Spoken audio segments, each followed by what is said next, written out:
Muy buenos días. Me da muchísimo gusto poder compartir con ustedes algunas ideas y agradezco profundamente la invitación de Young Authors para poder participar en el segundo encuentro regional de editores de revistas académicas realizado en la Universidad de Medellín, en Colombia. El día de hoy lo que platicaremos será sobre lo que nosotros estamos planteando como un nuevo modelo de publicación electrónica, el XML JATS. Y la plática estará estructurada de tal manera que no nos vamos a meter en cuestiones técnicas sobre el XML JATS, sino que vamos a hablar de todo aquello que podríamos recuperar, porque consideramos que solo puede haber la verdadera revista electrónica a partir de que incorporemos el XML JATS. Y plantearemos en el transcurso de la plática cómo hemos malentendido o desaprovechado a la revista electrónica, porque lo que hemos hecho es un clon de la impresa. Empecemos.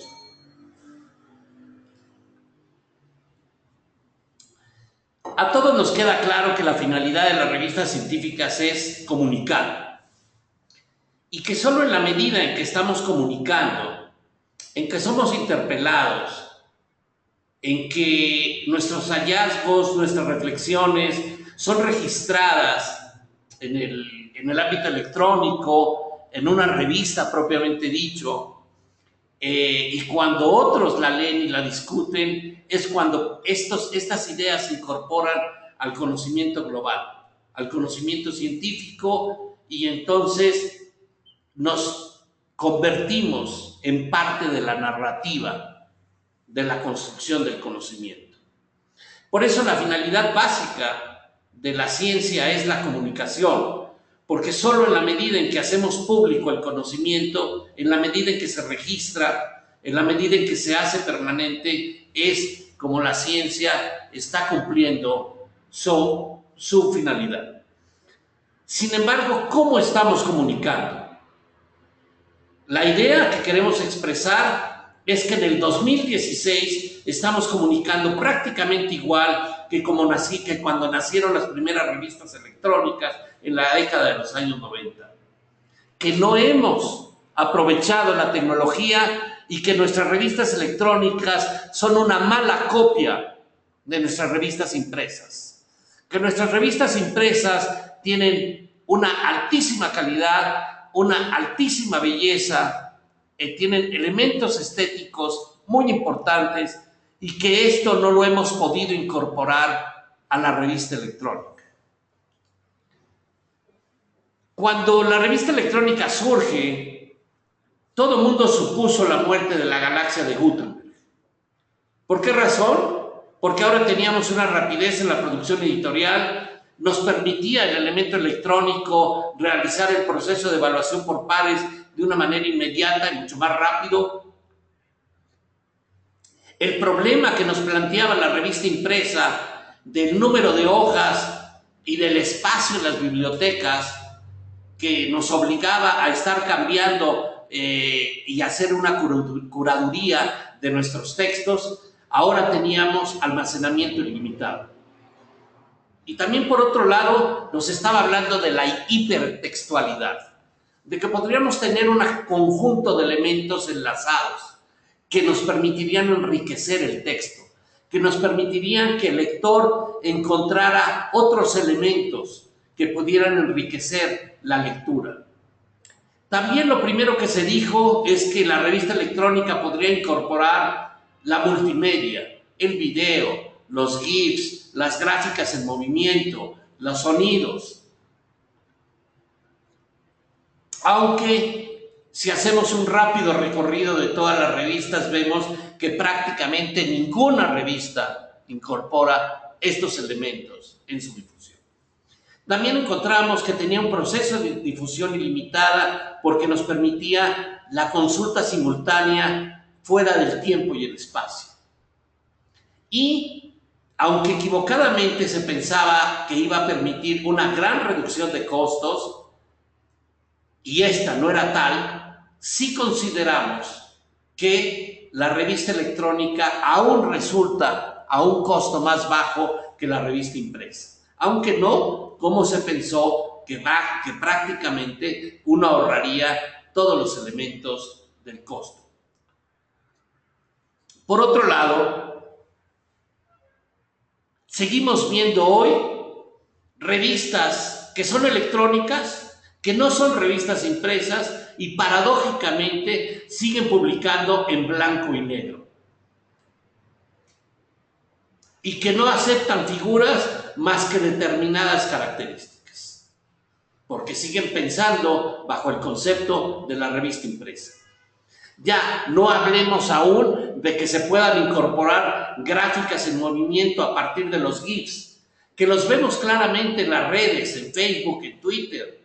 Vemos claramente cómo se produce un GIF de cualquier cosa, pero esto no lo hemos incorporado a la narrativa del conocimiento. Y por otro lado, la supuesta muerte de la galaxia de Gutenberg se nos decía que el artículo ahora nos iba a permitir múltiples enlaces al ecosistema de la investigación. Y entonces que yo iba a poder conectar a la base de datos de la cual surgían las ideas, que podía mostrar con toda claridad la metodología que había utilizado para que en caso de que fuera una investigación empírica pudiera permitirse el elemento de la replicabilidad. Y todos los elementos que utilicé como materia prima para construir los procesos de argumentación y las conclusiones, basado en los registros de trabajo de campo, en las entrevistas cualitativas o en los grupos de discusión, los podría poner en línea y estos también podrían ser citados. De hecho, hay múltiples investigaciones que son mucho más citadas por la utilización de la base de datos que por las conclusiones del propio autor.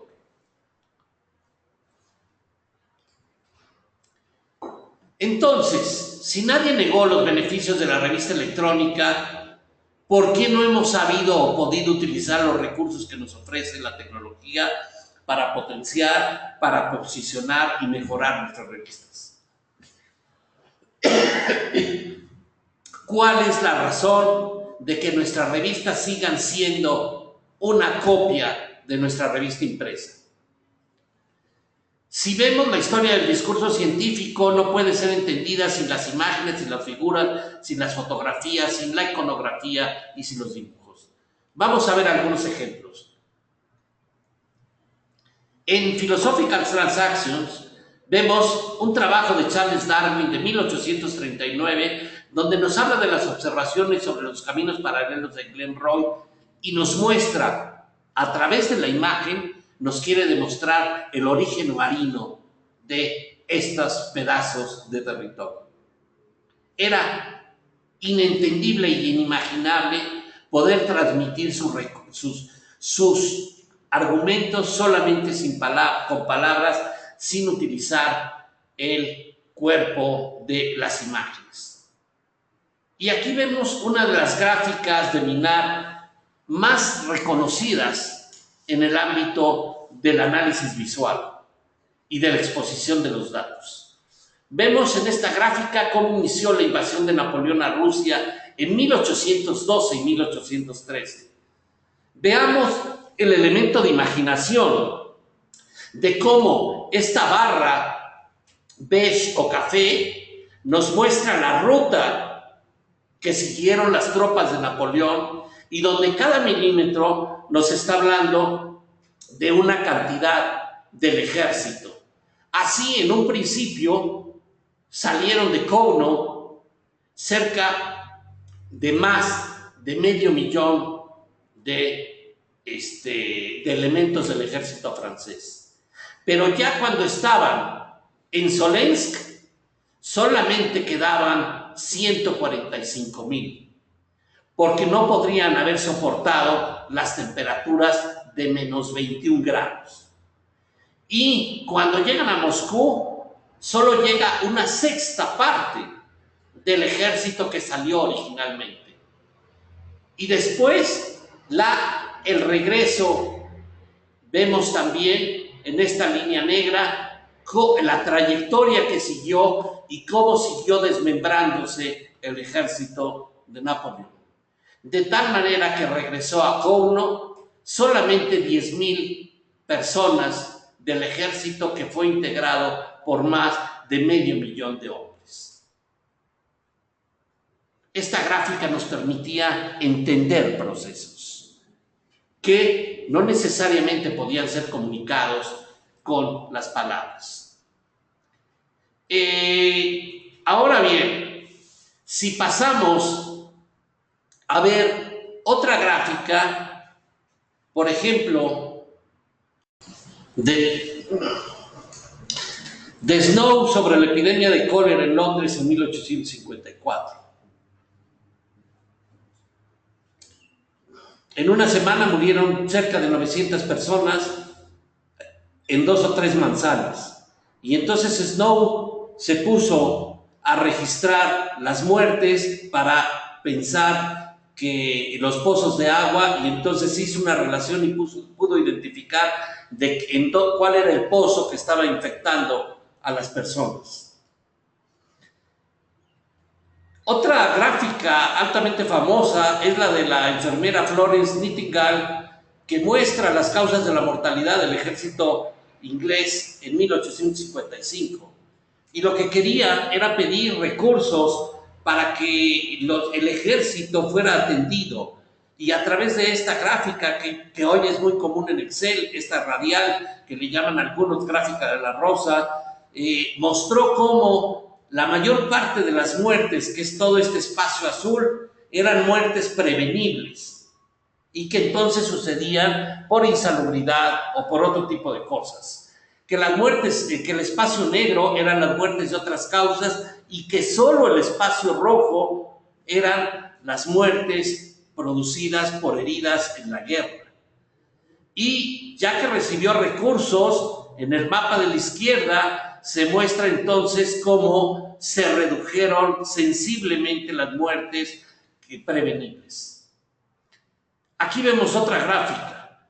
Las millones de interacciones que se han hecho entre 2008 y 2012 de todos los científicos que han publicado algún material en Scopus. Vemos cómo nos muestra claramente los polos, tanto de América como de Europa, de Asia, donde se está desarrollando y donde se está comunicando ciencia. Aquí lo vemos también desde otra perspectiva. Entonces, si nuestras revistas son maravillosas, ¿dónde dejamos el atractivo visual? Aquí vemos de la parte izquierda la primera revista electrónica que surgió en 1987, y los que accedíamos para entonces en Internet podemos recordar que las cosas eran así. Sin embargo, la revista se refundó y hoy tiene un nuevo sitio. Lo mismo sucede con Cultura Postmoderna, que fue también otra de las primeras revistas. Pero cuando nos acercamos a las revistas iberoamericanas, pareciera ser que ya en el ámbito electrónico no encontramos nada. Y así, la famosa revista de Nueva Antropología, que tiene decenas de números, ha llegado al número 83. Su página en Internet, primero, no tiene un sitio y solamente es albergada en la Biblioteca Jurídica Virtual de la UNAM, y lo único que tiene son los números. Ni el historial, ni su razón, ni su cobertura, ni las cartas a las instrucciones a los autores. Todo eso está en el elemento impreso. Y todos los editores siguen trabajando para la versión impresa. Y la versión electrónica solamente están colgados los PDFs propiamente de los artículos. Lo mismo sucede con Desacatos. La belleza de esta revista, cuando entramos a su página de Internet, se pierde totalmente porque nos encontramos el sistema de Open Journal System que no nos permite muchísimas cosas desde la perspectiva de la edición. Y mientras que cuando observamos la revista impresa vemos una personalidad, vemos múltiples características, todo eso se pierde cuando entramos al elemento electrónico. En esta revista Sociología y Antropología no necesariamente se pierde, y aquí sí encontramos otro tipo de cosas, porque no está utilizando como modelo de publicación el Open Journal System, que como veremos tiene un conjunto de límites como forma de publicación. Quiero ser muy enfático, no como forma de proceso de revisión por pares. La famosa revista de Occidente de Ortega y Gasset, cuando sacamos hoy un texto, cuando 2 y 2 no son 4, de Francisco González, no vemos ningún elemento que nos diga la fecha de a qué corresponde, a qué número y demás. Todavía se están olvidando este tipo de elementos porque se sigue considerando la revista impresa, donde yo no separo el artículo de la revista en su conjunto y donde entonces me puedo ir al índice y puedo ver con toda claridad qué me está expresando. Solo hemos podido conservar la imagen en el PDF. Y así encontramos la reproducción de las revistas, de la belleza que hemos podido desarrollar en el PDF. Y cuando nosotros acercamos a un conjunto de revistas de educación, vemos con toda claridad que lo único que se destaca son los PDFs aquí. Y cuando entramos a las tablas de contenido, vemos que ya se olvidó el HTML, que no hay EPUB, que no hay acceso al móvil, que no hay un visor inteligente. Porque hemos trabajado con el PDF con el cual hemos hecho una copia de la revista impresa, pero lo que no recordamos es que el PDF tiene un conjunto de límites. No nos permite hipervínculos necesariamente, no nos permite incrustar videos, no nos permite desplazarnos a través del artículo, solamente nos permite una lectura lineal, plana. No nos posibilita una imagen global inicial del trabajo, no permite la preservación, no hay posibilidades de recuperación del texto de forma transparente. El PDF no es definido a partir de las posibilidades de lectura, sino a partir de las características de la impresión impresa. No nos permite insertar imágenes de alta calidad, menos aún nos permite copiar texto, imagen o tablas de forma transparente. Y particularmente, el PDF no se ajusta a las nuevas plataformas tecnológicas. Y en consecuencia, yo no puedo leer un PDF en mi iPad o tengo que estar agrandando la letra dependiendo del estilo que tenga, o menos aún lo puedo leer en mi smartphone. Pero sí, porque no es responsivo. Cuando una revista electrónica, la primera característica que debiera tener es su posibilidad de ser responsivo. En ese sentido, como dice Delgado, si bien podía vaticinarse sin temor a equivocarnos que las revistas impresas, los días de las revistas impresas estaban contados y que siguen superviviendo, y no estamos diciendo que tengan que desaparecer, lo que estamos diciendo es que la revista electrónica es una mala copia de la revista impresa. Y se considera, según Delgado, que no han sido abolidas porque la generación que nació y se educó en ese sistema tipográfico sigue activa. Y esa generación no quiere cambiar y no quiere pensar bajo otra arista de lo que podría ser realmente la revista electrónica. Por eso nos parece esencial que recuperemos la intertextualidad. La simiente latente, la palabra en la punta de la lengua, inaudita, inaudible, impar, grávida, nula, sin edad, la enterrada con los ojos abiertos, inocente, promiscua, la palabra sin hombre, sin habla. Es absolutamente distinto ver el poema blanco de Octavio Paz, escuchándolo también a través de su voz cuando recorremos las letras. Es absolutamente distinto cuando veo los bosquejos de cómo lo construyó, cómo lo modificó y cómo lo fue arreglando. Los elementos que tengo para poder interpretarlo, para poder entenderlo, para poder comprenderlo, son absolutamente distintos.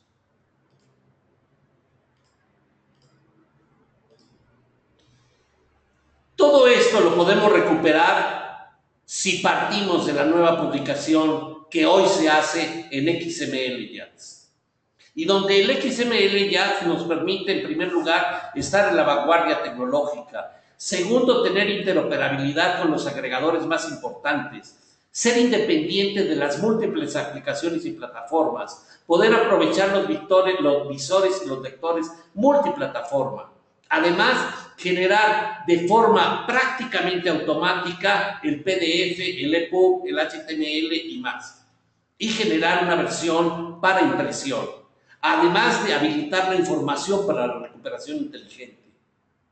Pensando en el futuro de la web semántica. Pensando en que ya estamos cansados de utilizar los motores de búsqueda de las plataformas o de Google, donde nos salen miles de cosas aparentemente relacionadas con nuestra búsqueda y donde donde las máquinas no pueden entender el sentido de lo que realmente queremos, pero donde si utilizáramos el XML JATS podríamos pasar a la web semántica y a través de un conjunto de algoritmos podríamos llegar a lo que buscamos de una mejor forma. Además que garantizamos la preservación digital.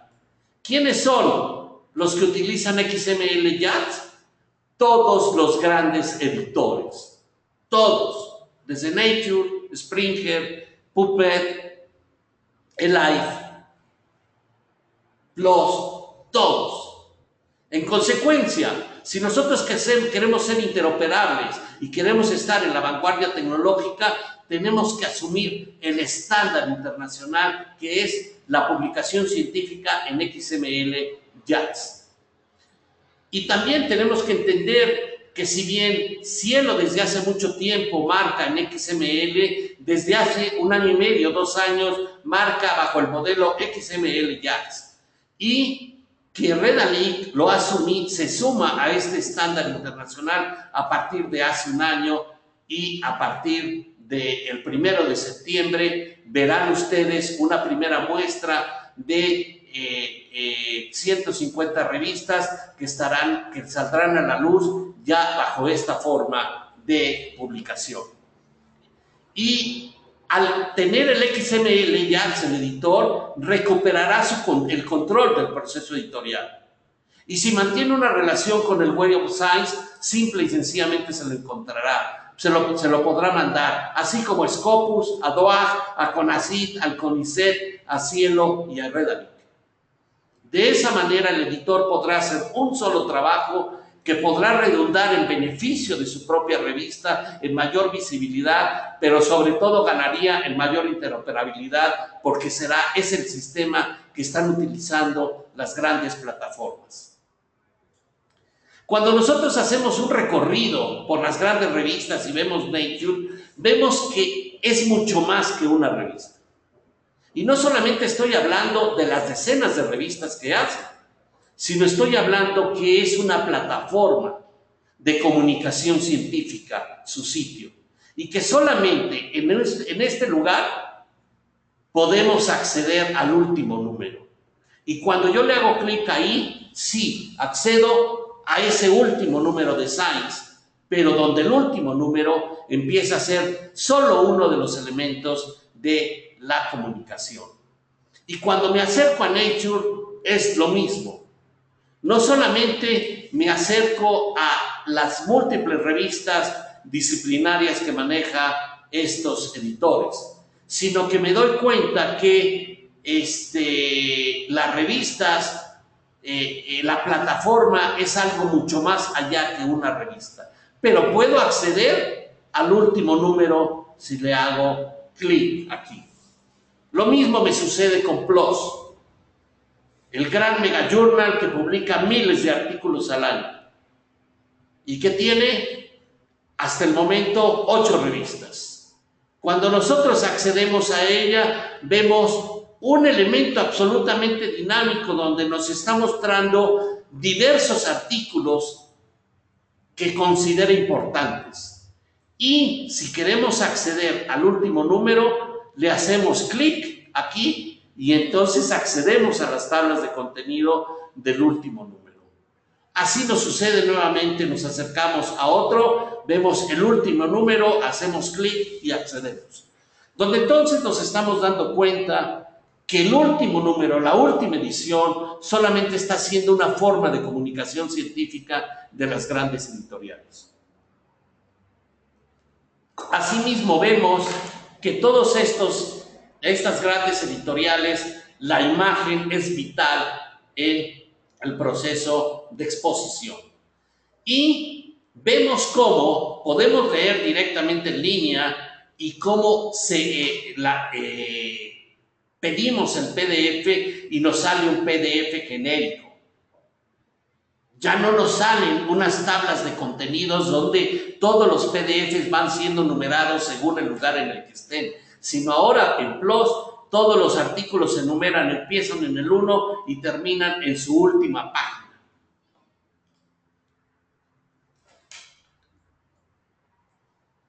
Aquí estamos viendo otro PDF genérico de PLOS y aquí estamos viendo otro. Los generamos y automáticamente se generan y se eliminan estos problemas de la paginación.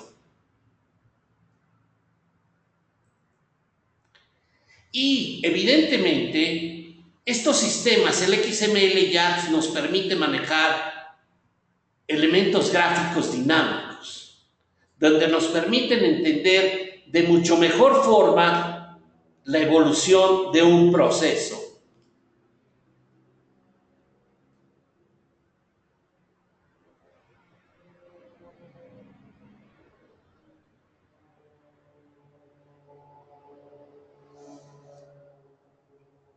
Como podemos ver, se nos muestran otros elementos simple y sencillamente a partir de un GIF.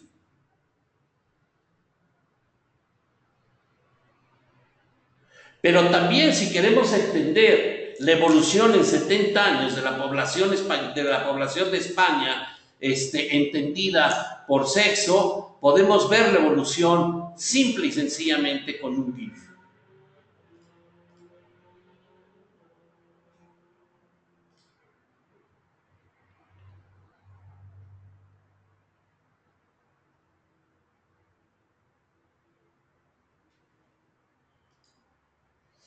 Y también si queremos ver la manera en que en España se reproducen los tweets en 24 horas, podemos recorrer desde la 1 de la mañana en qué medida está tuiteándose. Y cómo hacia las 4 empieza a aparecer un área que empieza a tuitear.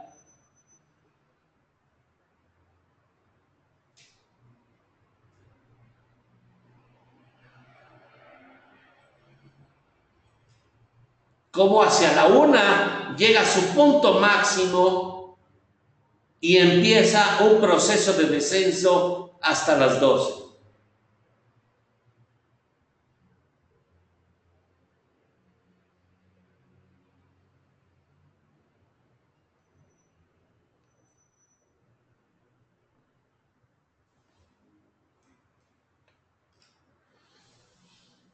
Bajo estas características y bajo la necesidad de empoderar a los editores y a nuestra región y la necesidad de recuperar realmente la revista electrónica, Redalyc se ha sumado al XML YATS y ha hecho una propuesta. Una propuesta que de alguna manera puede resumirse en esta imagen, donde ahora hay visores inteligentes y el control de la lectura está en el lector. El lector, a través del mouse, podrá revisar inmediatamente el resumen o irse directamente a las referencias o ver las secciones del artículo, trasladarse directamente a él y revisar inmediatamente las tablas y los gráficos. Y si desea descargar el PDF, lo descarga o el EPUB. O si desea buscar una palabra, también la hace búsqueda en el sistema. Y vemos cómo esto está pensado en el lector, donde el lector puede ajustar a una columna o puede ajustar el tamaño de letra, y donde el día de mañana simple y sencillamente puede la letra ser expuesta en voz alta, y nosotros podríamos ir en un camión o en el avión o en nuestro coche escuchando el artículo académico. Estas son las posibilidades que nos permite la revista electrónica, que son absolutamente distintas de lo que hemos mencionado con el PDF. Así entonces, Redalyc, este 1 de septiembre, lanza 150 revistas que ya estarán bajo este nuevo modelo, y lanza un sistema de marcaje que no exigirá competencias especiales por parte de los editores para poder realizarlo. El problema del XML YAT es que exige altas habilidades para poder hacer el sistema de marcaje de todos los elementos del artículo. Y por eso entonces Redalyc generó MarcaLic, que permite simple y sencillamente copiando y metiendo dentro de determinadas cajas que el editor pueda tener un texto marcado en XML YATS, y que ya que lo tenga, tiene el control total de él y puede generar bajo una hoja de estilo particular su PDF, su EPUB y demás, además de las características de la interoperabilidad, como decíamos. Aquí vemos algo que evidentemente no podría ser en el PDF: el texto de un artículo en un smartphone. Vemos esta característica central de el XML YATS, que tiene su carácter responsivo, es decir, que se adecua a todas las plataformas. Y entonces los homes deberán ser diferentes, porque si algo vemos es que los homes son absolutamente estáticos y solo accedemos al último número, como si fuera lo importante, cuando en realidad lo importante de una revista es la manera como ha participado en toda la narrativa global.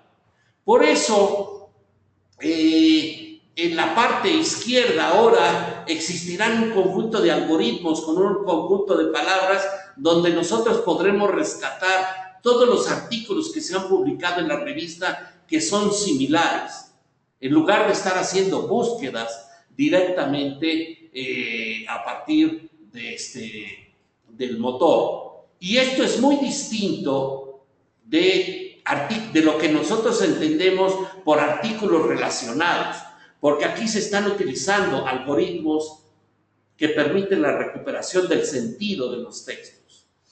Por otro lado, generaremos indicadores como un índice de internacionalización, ya que consideramos que la construcción de una red es parte fundamental de una revista, y haremos un nuevo índice de esfuerzo editorial, porque no es lo mismo un anuario que participa con 10 artículos al año a una revista que participa con 300 artículos al año.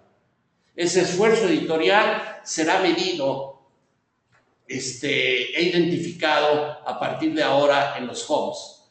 Y el concepto del artículo y de sus indicadores pasaremos de un elemento totalmente plano a entenderlo en diferentes caras. Por esto el concepto del cubo, donde por un lado podremos ver este tipo de indicadores, pero si lo volteamos o accedemos a su otra cara, podremos ver su red o podremos ver sus descargas, y así podremos ir pasando a otros elementos del artículo, pero no en un ámbito plano, sino en un ámbito movible. Y el artículo podremos acceder a él al visor, al PDF, al HTML, al EPUB, o de manera inmediata podemos distribuirlo en el ámbito de las redes. Y muchas de las cosas que nos preguntamos cuando leemos un artículo es quién lo produce. Y entonces ahora articularemos los nombres del autor con las bases de datos que tiene este autor. Y entonces sabremos que no solamente viene de tal universidad, como anteriormente en el PDF, sino podremos ir a la base de datos de su página de autor en Redalyc, o podremos ir a ORCID, o podremos ir a ResearchGate, o podremos escribirle, o podemos ver los tweets que saca. Y de esa manera entonces nos estamos compenetrando de otra manera con el texto. Tendremos múltiple información que dependerá del autor, entonces la manera como la está usando. Al igual en el ámbito de las descargas. Y entonces vamos a ver un ejemplo de desacatos que veíamos que solamente presenta su tabla de contenido así y que sacrifica totalmente toda la belleza que ha hecho de su versión impresa y para trasladarla al elemento digital. Y entonces aquí veremos un artículo de desacatos en línea. Así es como lo expresaremos, así lo estaremos viendo, podremos ajustar las imágenes, la letra, etcétera, etcétera. Y después podremos ver esto en PDF, que se genera prácticamente de manera automática sobre una hoja de estilo genérica. Y también podremos pasar y descargar el EPUB de esto. Que a algunos nos gusta leer el EPUB porque se puede ajustar perfectamente a la tableta, y a otros preferimos otros elementos que sean responsivos porque los podemos leer a partir del smartphone.